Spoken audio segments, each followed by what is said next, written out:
Assalamualaikum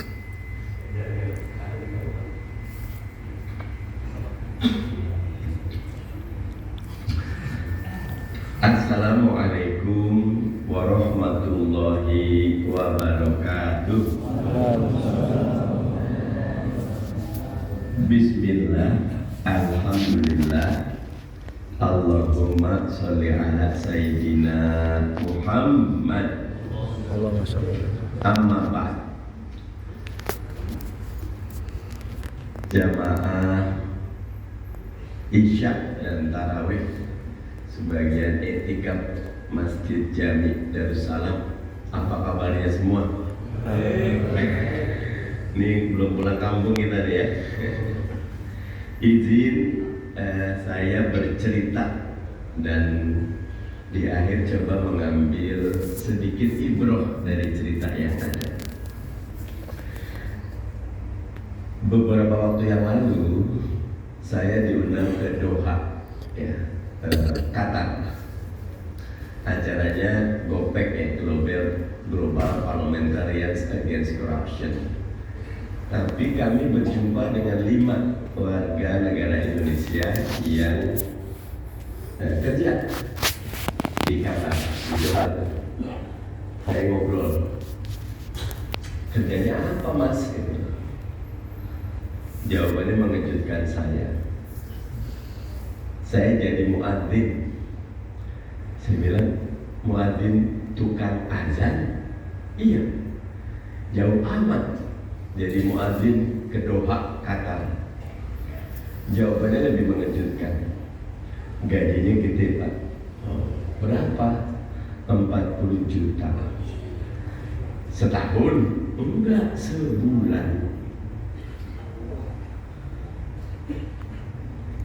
Berapa waktu kemudian ada pertemuan jauh juga di New York. Saya kalau tentu ketemu sama warga datang dan marah-marah. Pak, kami protes karena paspor kami habis, sekarang digantinya dengan SPLP, surat perjalanan laksana paspor. Sebenarnya sama, tapi bobotnya buat mereka ini bahaya pak. Ini Donald Trump lagi deportasi kita semua. Kalau kita nggak ada paspor, pemerintah nggak usah pusing. Kita ilegal nggak ilegal, udah urusan kita yang punya berpaspor. Banyak orang Indonesia di Amerika itu statusnya ilegal. Namanya bufeti silakan. Emang pemerintah mau gaji kita 50 juta sebulan? Gede amat gajinya. Ibu kerjanya apa? Jadi dia bilang kalau di sini dia 50 juta sebulan, kalau pulang memang kita menyediakan 50 juta. Ibu kerja apa? Saya 2 pak. Satu laundry. Laundry itu bahasa lembut dari cuci baju. Yang kedua, saya jadi DJ. Di bar enggak pak, DJ cuci piring. Cuci piring kan gitu. Jadi kerja cuci baju dan cuci piring di New York itu gajinya bulanan, pekanan. Sepekanan 1.100, ya kali 16.000, 16 juta. Kalau kali 4, ya hampir 50 juta memang gitu loh.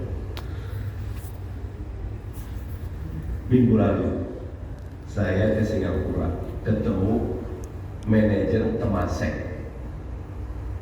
Bapak tahu Temasek? Danantaranya Singapura, tapi udah berjalan 50 tahun yang lalu. Yang mengejutkan, 5 orang manajer yang kita temui, 2 dari Indonesia.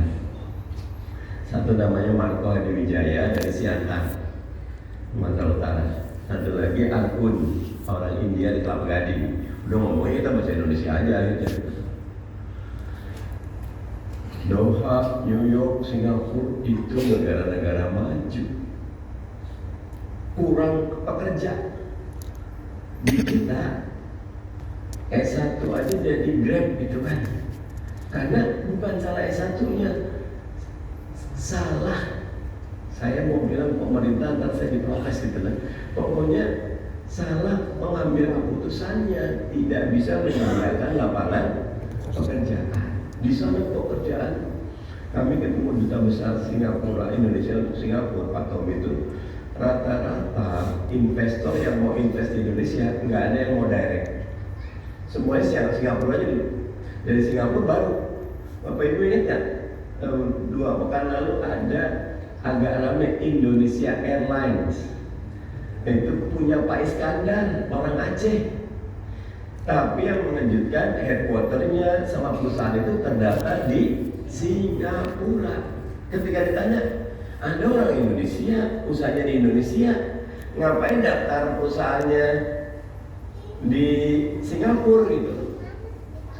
Ternyata memang daftar di Singapura mudah, biayanya murah, birokrasinya gampang, nggak berbelit-belit, tidak ada premannya, tidak ada tukang palaknya.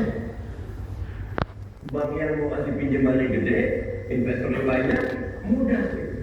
Jadi rata-rata uang itu datang ke tempat-tempat di mana memang negara itu menyediakan tata kelola yang baik. Pelajarannya apa, Ibu Bapak, buat kita semua? Kalau dalam rumus pembangunan dunia itu begini, tidak ada negara miskin, tidak ada negara kaya. Yang ada pemerintah yang punya kapasitas dan integritas atau tidak. Ketika pemerintah punya integritas, punya kapasitas, negaranya kaya. Walaupun Singapura itu nggak punya minyak, nggak punya tambang, nggak punya macam-macam. 72.000 US dollar pendapat per kapitanya. Kenapa? Amanahnya. Lee Kuan Yew pernah bilang gini, ketika saya jadi Perdana Menteri, saya bisa membuat salah satu anak saya menjadi 10 orang terkaya di dunia. Tapi saya inginnya waktu saya meninggal, bukan anak saya yang disebut. Singapura menjadi satu dari 10 negara terkaya di dunia dan terwujud. Pesannya 2 kalau saya dari cerita ini. Yang pertama, Bapak Ibu, titip semua negara-negara maju sangat cinta ilmu. Yang bikin satu negara maju itu ilmunya. Makanya pendidikan. Dan Islam itu dinul ilmi, agama ilmu. Ayat yang pertama kali turun, Bapak Ibu, bukan perintah sholat, bukan perintah zakat, bukan perintah puasa, bukan perintah haji, tapi perintah apa, Pak? Membaca, bentuknya fi'il amar, bahkan perintah iqra, bacalah. Di Quran Allah jelas sekali menjelaskan dalam banyak ayat, yarfa'illahu alladziina aamanu minkum walladziina utul ilma darajat. Allah mengatakan derajat orang beriman berilmu beberapa derajat. Di Quran itu banyak ayat yang afala ta'qilun. Kalau bahasa orang pikir nggak punya otak emang gitu. Karena afala tatafakkarun, apa nggak mikir gitu. Apalah yang tadabbarun, apa tidak mengambil pelajaran. Bahkan saking pentingnya ilmu, ayat-ayat yang turun di Mekah namanya surat Makkiyah. Contohnya juz 30 yang biasa sudah kita pakai buat sholat. Itu banyak surat yang ayat pertamanya dimulakan dengan pertanyaan. Ara'aital ladzi yukadzibu biddin, alam tara kaifa qala rabbuka bi ashabil fil, hal ataka hadithul. Kalau pertanyaan itu kira-kira lihat apa? Gunakan akal. Dan baginda Nabi Muhammad Sallallahu Alaihi Wasallam amat sangat menghargai ilmu, gagasan, pikiran. Ketika perang Badar, Nabi itu datang duluan. Kalau Bapak Ibu ada yang umroh, itu Badar itu dari Madinah 136 km, tapi kalau dari Mekah lebih dari 200. Yang biasa umroh haji pasti tahu. Nah, Nabi datang duluan. Udah datang, Nabi langsung turunin perbekalan, bikin benteng sementara. Ada sahabat yang datang, nyun sewu, punten, Rasulullah minta maaf, kita bikin benteng di sini. Ini wahyu atau rohyu? Ini perintah Allah atau memang pikirannya Nabi? Tidak, ini bukan wahyu, ini pikiranku. Mohon izin ya Rasulullah, boleh tidak kalau kita bikin benteng mendekat kepada sumber logistik? Karena Badar itu padang pasir, logistik terbaik di padang pasir apa Pak? Air. Ada banyak sumur natural kayak oase. Usul jangan di sini, kita pindah mendekat kepada sumber mata air. Nabi tidak marah, Nabi tidak jaim, Nabi tidak gengsi. Pindah, packing ulang, pindahin. Karena Nabi amat menghargai usulan gagasan. Kasus kedua, waktu perang Ahzab. Ahzab itu sekutuan, Madinah dikepung, banyak suku dipimpin Quraisy. Tapi kumpulin para sahabat, gimana cara strategi menghadapi perang Ahzab ini? Bapak Ibu kenal istilah akamsi? Apa akamsi? Anak muda tahu tuh, anak kampung sini. Kadang-kadang, oh dia pernah kampung sini kalau rapat tuh, kita kalau lagi rapat RT ada pendatang ngasih makan. Kalau lo lahir juga nggak ada di sini, lo nggak ngerti lo gitu. Belum tentu. Nabi ketika rapat tidak lihat akamsi mana pendapat terbaik, itu yang dipilih Nabi. Dan ternyata ide terbaiknya bukan dari orang Madinah, bukan dari orang Mekah, tapi dari orang Persia. Karena diusulkan oleh seorang sahabat yang namanya Salman Al-Farisi. Bentuknya bikin parit, ya 7 meter, panjangnya 4 meter, turunnya jadi kuda jebret nggak bisa. Siapa Salman? Bukan orang sini, bukan orang Solo, orang jauh gitu. Tapi idenya benar, dihargai, diterima. Rata-rata negara maju, Bapak Ibu, negara yang ramah pada imigran. Australia 84% imigran. Singapura nerima terus sekarang imigran. Makanya lebih dari 1000 WNI tiap tahun convert menjadi warga negara Singapura. Dan rata-rata yang lulus S1, S2, S3 yang memang kelas menengah semua gitu. Nah, titip kalau negara kita mau maju, cintai ilmu, cintai ilmu, cintai ilmu. Tapi nggak cukup ilmu. Ini tambahan. Yang kedua, negara-negara maju tadi juga punya masalah dalam akhlak, hubungan keluarga, mayoritas. Nah, titip yang kedua, bukan juga cinta ilmu, tapi dekat dengan Al-Quran. Karena apapun yang dilekatkan dengan Al-Quran, dia jadi mulia. Apa Pak? Yang didekatkan dengan Al-Quran semua jadi mulia.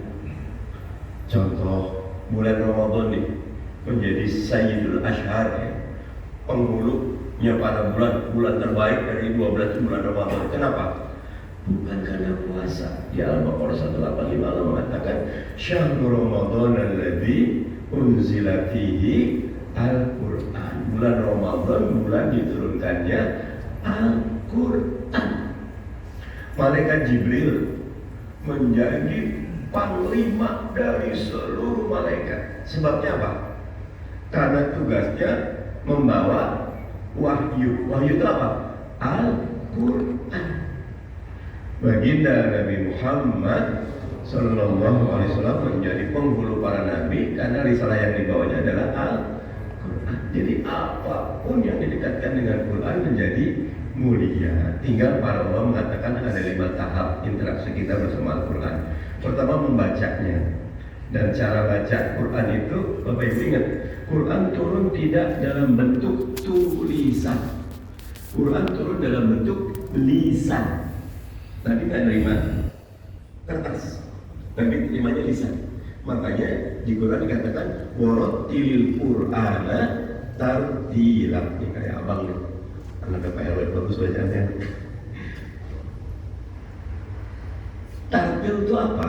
Tajwidnya benar, makhorijul hurufnya harus benar. Makanya belajar membaca Quran wajib. Tapi nggak cuma membaca, yang kedua mentadaburinya. Karena kalau kita baca tapi tidak paham, ini ada signboard kiri neraka, kanan surga. Kita nggak bisa baca, kita ke kiri.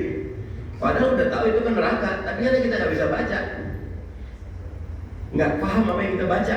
Kadang kita bisa baca tapi nggak paham. Makanya bukan cuma membaca, mentadabbur, yang ketiga ini yang berat. Nih, Abang Soleh menghafal berat.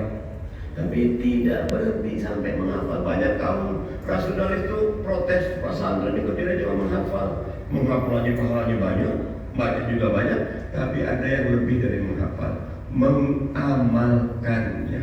Itu jauh lebih berat. Tapi yang terakhir, mendakwahkannya. Pertama membaca, kedua mentadabburi, ketiga menghafal, keempat mengamalkan, tapi yang tertinggi mendakwahkannya. Semoga kita yang hadir di sini betul-betul dapat menjadikan Ramadan bulan terbaik untuk kita, meningkatkan kualitas iman kita, kualitas ilmu kita, kedekatan kita dengan Al-Quran, yang dengannya Allah anugerahkan kepada kita semua kehidupan yang baldatun, thayyibatun, wa rabbul ghafur. Haqqu min rabbik wa la takunanna minal mumtarin. Yang benar datang dari Allah, yang salah datang dari saya beristighfar dan mohon maaf. Hadanallahu wa iyyakum ajmain wa muwaffiq ila aqwamit thoriq wa lakum minkum. Wassalamualaikum warahmatullahi wabarakatuh. Salatan sunnatan tarawahi raka'ataini jami'atan rahimakumullah. La ilaha